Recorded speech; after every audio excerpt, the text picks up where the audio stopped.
Aujourd'hui, je crash test la marque Max & More qui est vendue dans les magasins Action, qui est vegan et cruelty free. Et je n'ai pas dépassé les 2 € je crois par produit. Le produit le plus cher que j'ai pu avoir, c'était 1,99 €. Voilà.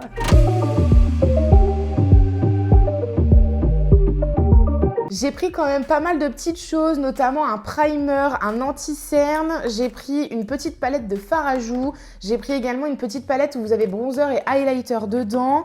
J'ai pris 2 crayons contour des lèvres, un rouge à lèvres également et aussi un blush. Donc je pense que là, on a quand même pas mal de petites choses à tester. J'ai également pris...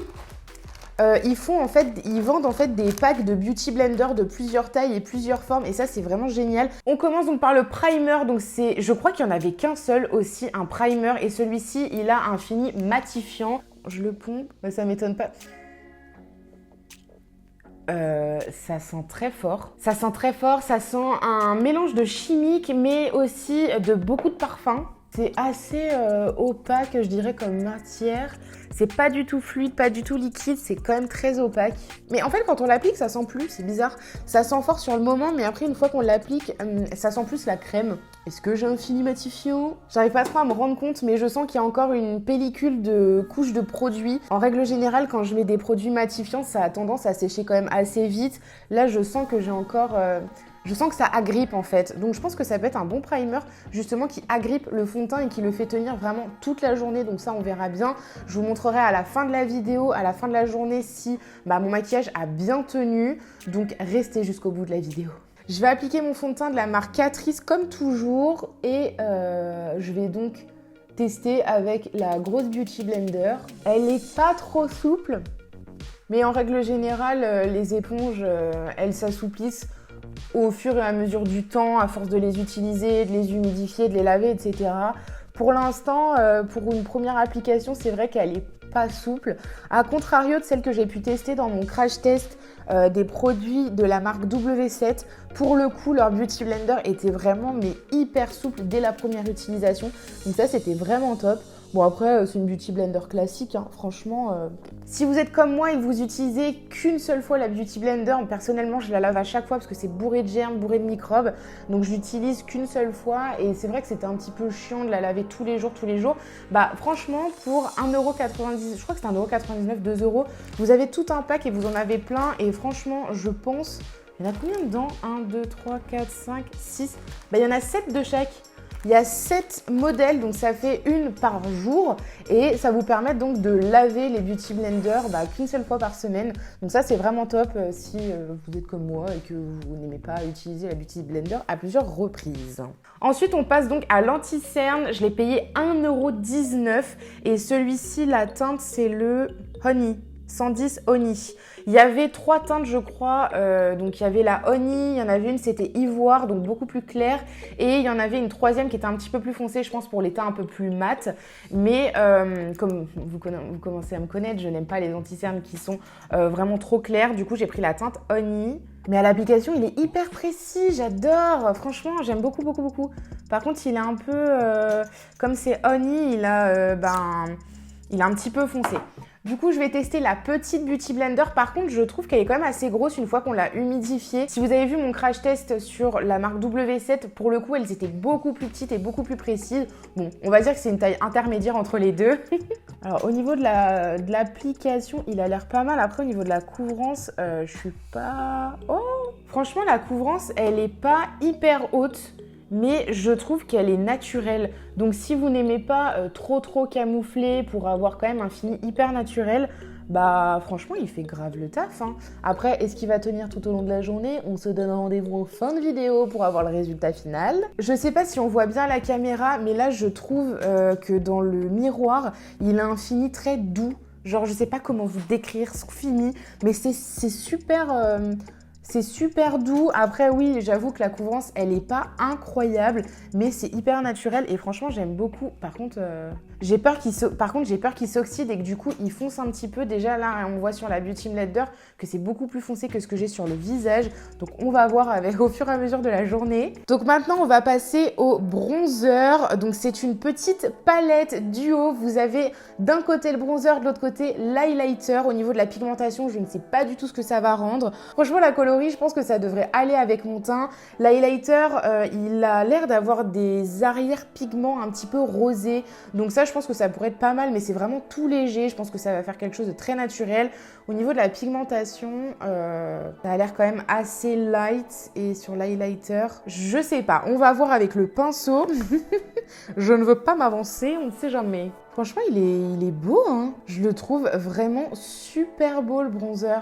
Il est hyper light, il est hyper naturel, il réchauffe bien les teints pâles, je pense, parce que moi, j'ai tendance à avoir le teint quand même assez pâle. Franchement, je l'aime beaucoup, hein. La pigmentation, elle n'est pas incroyable, mais franchement, pour quelque chose d'hyper naturel, mais ça fait carrément le taf. Et je l'ai payé 1,49 €. 1,49 €, vous avez un highlighter, un bronzer. Et déjà rien que le bronzer, bah, j'aime beaucoup. Il est vraiment très très beau. Bon, il est validé quoi. J'ai fait mes sourcils hors caméra, maintenant on va passer aux yeux. Donc j'ai pris une toute petite palette. Vous avez juste 4 coloris, mais ce sont 4 coloris qui suffisent largement pour un maquillage de tous les jours, un maquillage mais complet au niveau du fard à paupières. Et cette petite palette du coup, c'est la Eyeshadow Quattro Strike Pose 502. Il n'y avait que cette palette, je crois. Après, s'ils en font d'autres, bah en tout cas, dans le Action où je suis allée, il n'y en avait pas d'autres. Donc, je n'ai pas eu vraiment le choix au niveau des coloris. Donc, ce sont que des teintes un petit peu brunes. Il y a 2 teintes irisées un petit peu plus claires. Mais voilà, c'est surtout à utiliser pour des teintes vraiment très, très brunes, assez nude classiques. L'avantage, c'est que pour le coup, je vais pouvoir utiliser les 4 puisque vous avez donc une couleur de transition, une couleur de creux de paupière et 2 irisés. Donc un irisé que je vais pouvoir mettre sur la paupière mobile et un autre irisé que je vais pouvoir mettre sur le coin interne ici et sur l'arcade sourcilière. Donc franchement, là au moins, vous allez voir les 4 coloris, comment elles sont. Je vais commencer par le creux de paupière. Du coup, je vais prendre le marron le plus foncé, le mat qui est juste ici. Au niveau... Là, en le prélevant, j'ai l'impression qu'il a l'air d'avoir quand même une belle pigmentation et c'est parti. Alors déjà la pigmentation elle est très jolie et j'ai l'impression qu'il s'estompe super bien, mais vraiment. Le marron il est vraiment très joli, il a des sous-tons un petit peu légèrement auburn j'ai envie de dire. Ça y est, j'ai fini en 2-3 coups de pinceau. Franchement, je suis agréablement surprise. Il s'estompe super bien. J'ai aucune chute du fard à paupières. Maintenant, je vais utiliser en couleur de transition celui qui est juste ici. Donc, c'est le deuxième mat avec un pinceau un petit peu plus épais. Toujours fluffy. Et je vais venir en mettre ici pour fondre bien la matière encore plus. Alors j'arrive à bien fondre la matière, par contre j'ai l'impression que la couleur elle est pas très... Si, c'est juste qu'elle est vraiment hyper nude quoi. C'est une couleur qui est très très très très nude.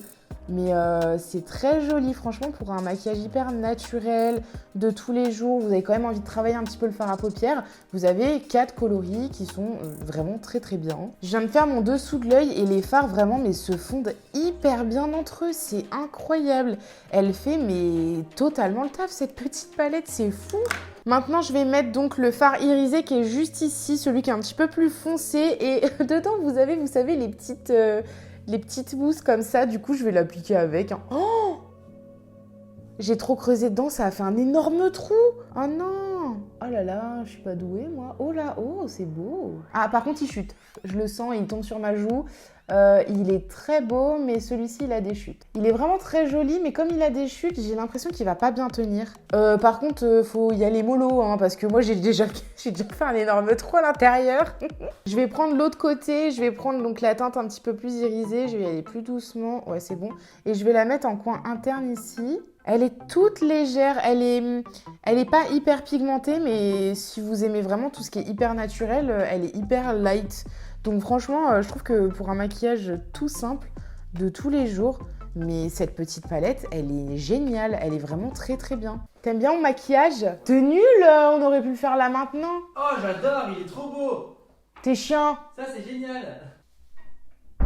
J'ai fait l'autre œil et j'ai mis du mascara hors caméra et franchement, j'ai l'impression, je sais pas vous, mais de m'être fait un maquillage de mariage.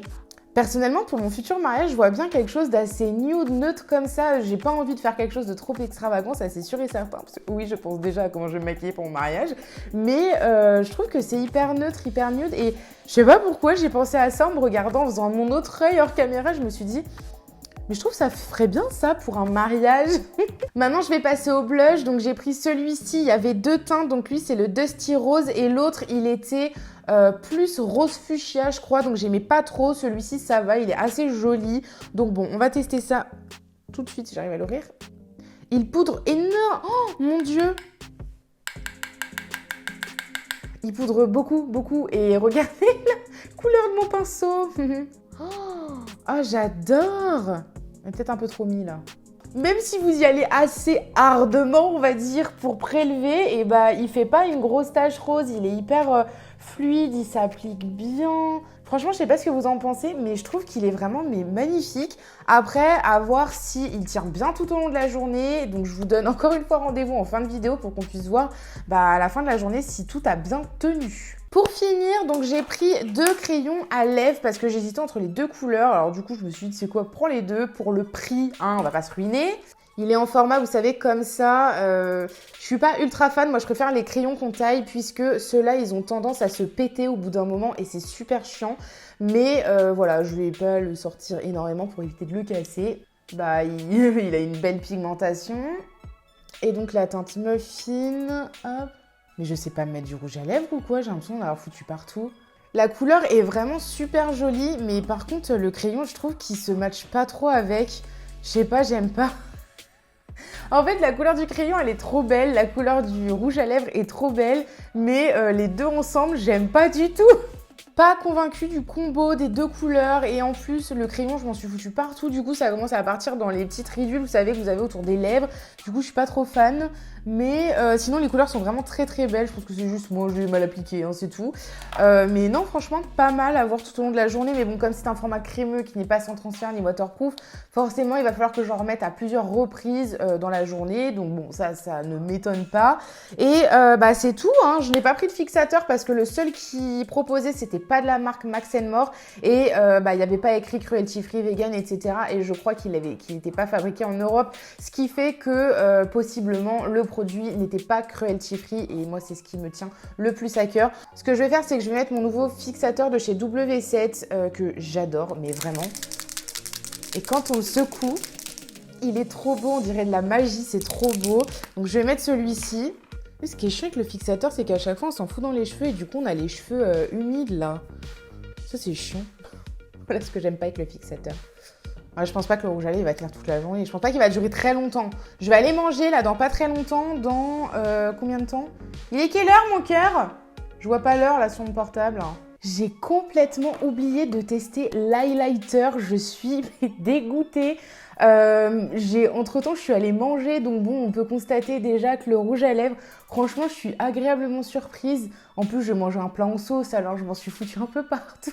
Déjà, on peut constater que le rouge à lèvres, même après manger, il tient quand même pas mal. Je pense que j'ai très envie de m'en remettre quand même pour qu'il soit très uniforme. Mais à contrario, j'ai envie de le comparer à un des rouges à lèvres que j'avais testé de la marque Makeup Revolution. Pour le coup, vous savez, il rentrait dans les ridules tout autour des lèvres. Et alors que lui, mais genre pas du tout. Donc franchement, déjà, ça, c'est un super bon point. Et puis bon, on va tester l'highlighter. Donc l'highlighter, c'est celui qui va avec la petite palette avec le bronzer que j'ai déjà testé. Je vais prendre donc comme d'habitude, je prends le bout de mon pinceau qui est juste ici. J'en prélève. Il est léger, franchement il est très léger mais il est hyper naturel en fait, c'est ça qui est bien. Bon la petite palette elle est validée, j'ai adoré le bronzer et l'highlighter. Je trouve que vraiment si vous cherchez quelque chose de light, assez naturel, c'est vraiment parfait. On se retrouve, il est exactement 20h12 donc ça fait peut-être bien 6-7 heures que j'ai le maquillage sur le visage. J'ai pris ma caméra de vlog pour pouvoir vous montrer un petit peu l'état du maquillage. Alors déjà le fard à paupières, il est immobile, il n'a pas du tout bougé. Et rappelez-vous, je n'ai pas du tout mis de base de fard à paupières, j'ai juste mis de l'anti-cerne et de la poudre par-dessus. Donc franchement, il est intact le fard à paupières, donc ça c'est top. Il y a juste le blush, je trouve qu'il n'est pas resté totalement. On peut voir que bon, c'est encore un petit peu rosé, mais c'est pas hyper rosé, donc il s'est peut-être un petit peu estompé. Et sinon au niveau du bronzer, genre intact. Par contre je trouve que mon visage il est resté un petit peu collant malgré que j'ai mis la poudre, etc. Donc je pense que le primer il est peut-être un peu trop agrippant, ce qui fait que ça lui donne une petite pellicule de gras. Je vous l'avais dit en début de vidéo, je trouvais qu'il était un petit peu gras et qu'il me laissait une petite pellicule un petit peu collante. Bah, malgré la poudre, le fond de teint, le bronzer, etc., je trouve qu'il est toujours un peu collant. Donc bon, ça c'est le petit bémol, je dirais. Sinon, il a bien agrippé le fond de teint. Je ne sais pas si vous allez bien voir, mais il a quasiment pas bougé, mais genre pas du tout bougé même. Donc franchement, top. Le rouge à lèvres, je l'ai enlevé avant de faire mon sport parce que c'était un petit peu chiant. Donc voilà, mais sinon, il a super bien tenu tout au long de la journée. J'étais même agréablement surprise, je vous ai montré précédemment, mais même après avoir mangé, il était encore super bien. Donc voilà, mais sinon, top, hein. Bon, j'espère que ce nouveau format de vidéo vous aura plu avec mon petit aperçu en fin de journée sur la tenue du maquillage. N'hésitez pas à me dire en commentaire si vous voulez que je continue un petit peu ces formats vlog, débriefing que j'ajoute en fin de vidéo, des crash tests pour vous tenir informé de la tenue du maquillage tout au long de la journée. Comme ça, je continuerai à les faire ou non, c'est vraiment en fonction de ce qui vous plaît. Abonnez-vous si ce n'est pas déjà fait, venez me rejoindre sur TikTok et Instagram et je vous fais plein de gros bisous.